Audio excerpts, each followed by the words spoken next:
In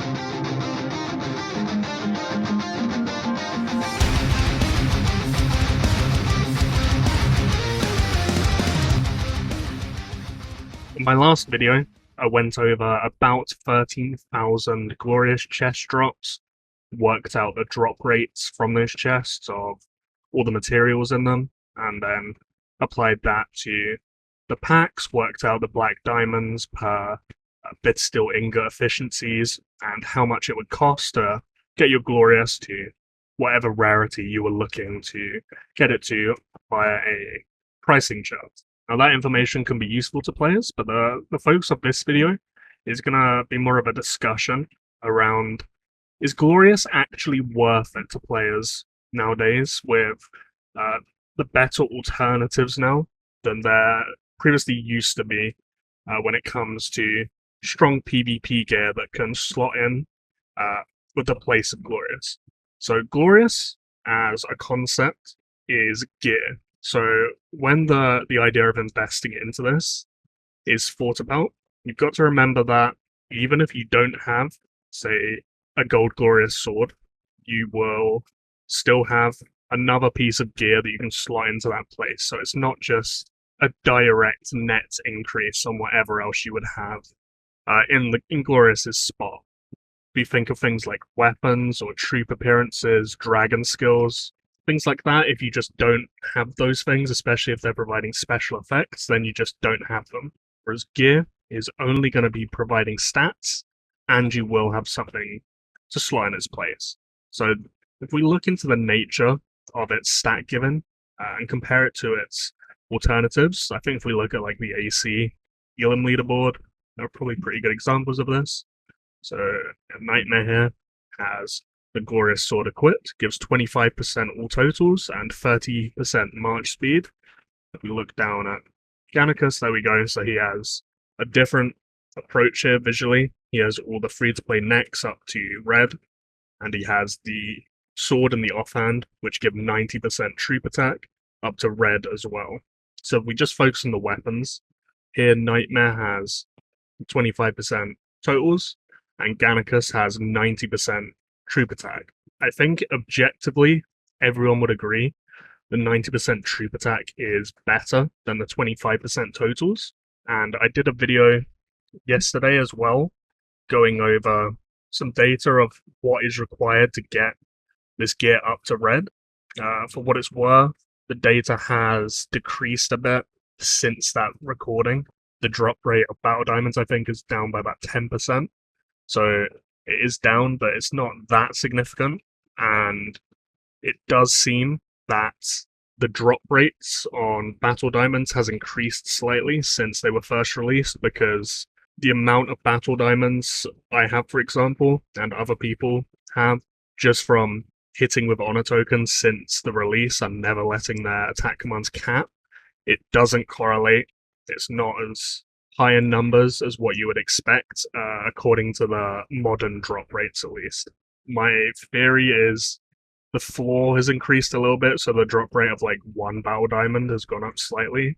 That is just a theory though, I don't have data to back that up, but if you watch that video and were like, hey, I'm not as progressed as this data suggests I should be without buying battle diamonds, I think my data sample was a bit too small at the time of that recording. I will release a follow-up video when that data is done and go into a lot more detail when it comes to battle diamond sourcing and how long it will take you to unlock certain things, because that really wasn't the focus of that video. I just wanted it as like a reference.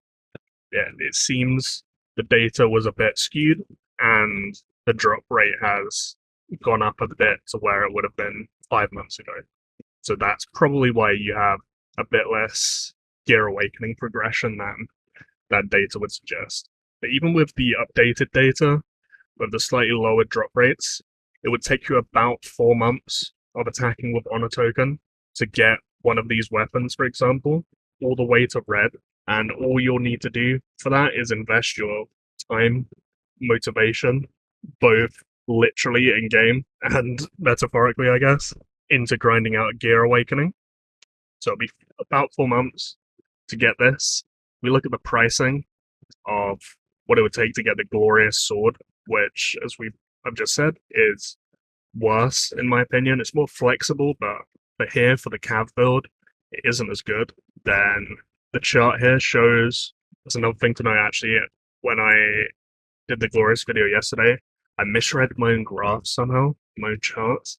I read off the first and third columns rather than the second and fourth. So the main example I used was one piece of Glorious jewelry. I said it was 4,000 black diamonds and 20 packs.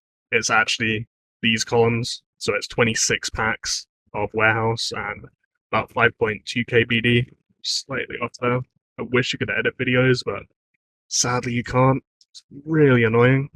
Yeah, the example here, Glorious Sword, second column down, somewhere between, if we look at the accumulated BD, about 9,000 BD to about 15,000 BD, depending on how fast you want to rush it. So if we look at this as like a practical example of, is it worth investing on Glorious to use in combat? Your choice here is about 4 months and on a token, and sticking with that troop type in a mono troop type meta, or investing, let's say, 12,000 black diamonds on a bit more versatility for something that's practically worse. I think the decision there is very clear that given the current state of things, given how strong red free-to-play gear is currently, that if you don't already have Gold Glorious, if you're not like a max account buying it up for the collection bonuses, then I would really advise not to invest any of your money into Glorious whatsoever. And I'd think, say 6-12 months ahead, commit to a troop type and grind up the troop type weapon offhand and the free necks all the way to red for the Kingsguard. Neck to red, your troop type's health to red, and your troop type attack to red, and just use those free instead of using Glorious at all.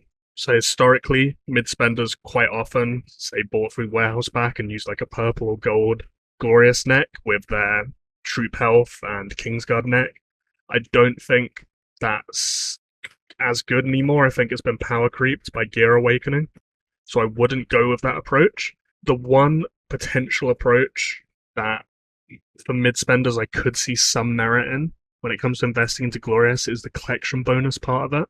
So this is something that I don't think gets thought about a lot. Like even me, like without planning for this video, it never really occurred to me honestly. But there's obviously the collection bonuses attached to Glorious, and previously people just blocked this out of their mind because it's Glorious. It's so expensive, like you're gonna want to be using it or it's pointless. But now with more efficient ways to buy into it than ever, these collection bonuses here at all blue, purple, gold can sort of act as troop appearances.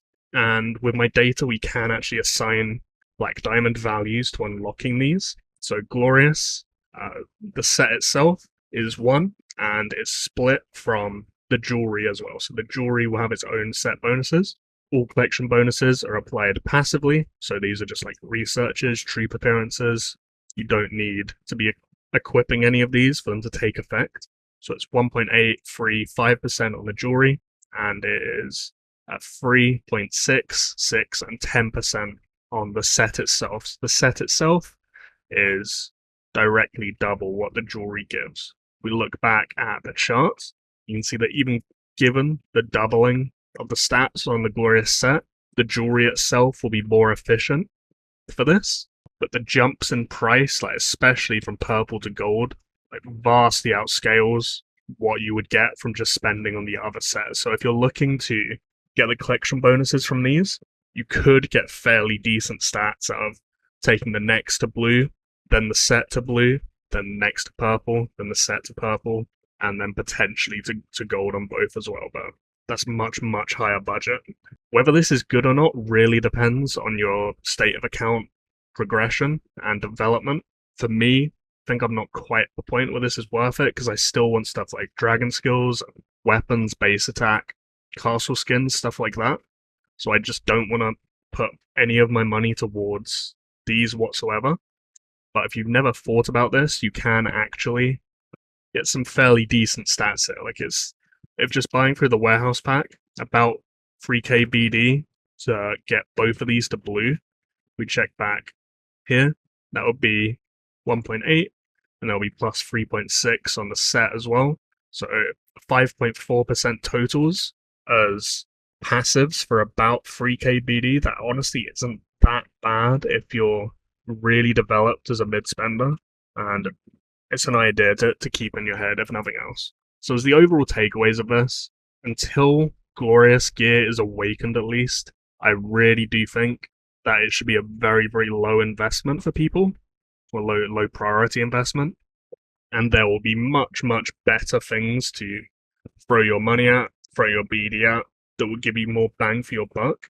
The situation for this may well change in the future when Glorious Gear can be awakened, because you would assume the stats here would skyrocket. We don't know yet what they will go to. Maybe something like 75% all totals. Even if it goes to that, 90% troop attack compared to 75% all totals isn't that bad. And because it won't be a net loss, my advice to mid spenders would be focus your gear priorities towards awakening the free-to-play gear and assigning your BD elsewhere. That is, in my opinion, the most efficient way to approach account progression in the current state of the game. Is the advice I will follow myself, and is the advice I would give to all of you out there who are watching right now.